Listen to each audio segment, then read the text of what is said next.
Now, most people don't know, no matter how informed they are, most people don't know that for literally almost a century, there's been a law on the books in America called the Buy America Act. It's supposed to make sure that when your government spends your tax dollars in buying goods, that they have to be goods that were built, purchased in America. But the previous administration didn't take it so seriously, and previous ones, not just the last one. They were quick to say, you know, we have a lot of money to spend. We got to buy. The government's going to buy everything from buildings to aircraft carriers to trucks to whatever it is. But we can't find an American company that can do it all. So we're going to have to issue a waiver. We'll hire the American company, but that American company is going to have a subsidiary overseas where Americans don't work, where it's much cheaper, they can make more money, and they're going to say we have to have that as part of the chain of building the product. The result has been tens of billions of dollars didn't go to jobs and businesses in communities like this one. In recent years, Buy America has become a hollow promise.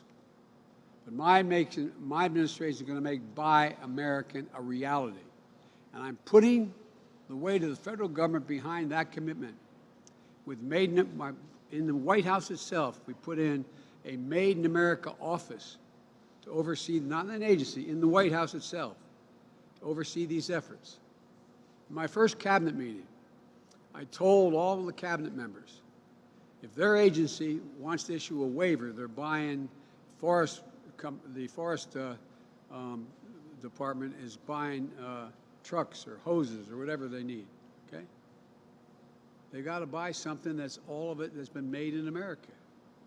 And you can't give exceptions. You say we can't find one that they get their nozzles overseas because they don't have anybody here can make them, et cetera. I said, if you're going to give an exception, you got to tell the White House specifically why the exception. If they still want a waiver, they have to post the request on publicly. So American manufacturers all over the United States and businesses have a chance to look up now in a new facility and say, hey, they're looking for companies that make nozzles. They're looking for companies that make the following whatever. We make that. We make that. And contact us. Then they can't take the job overseas. And today, we're going to go further. We're going to make the biggest enforcement changes to the Buy America Act in 70 years.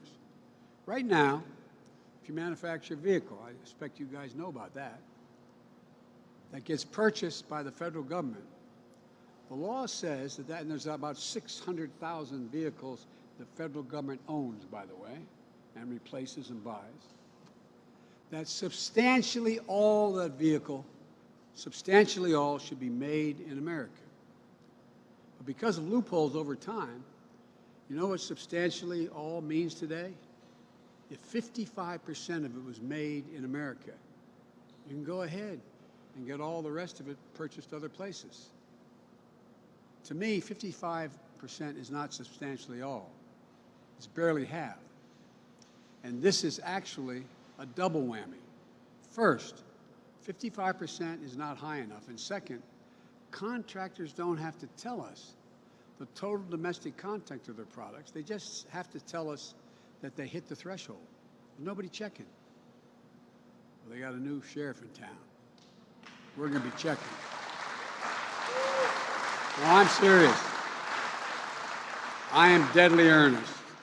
Today, I'm directing the Budget Office to issue a rule to raise the amount of domestic content required to be considered made in America from 55% to 75%. Substantially all is going to mean substantially all.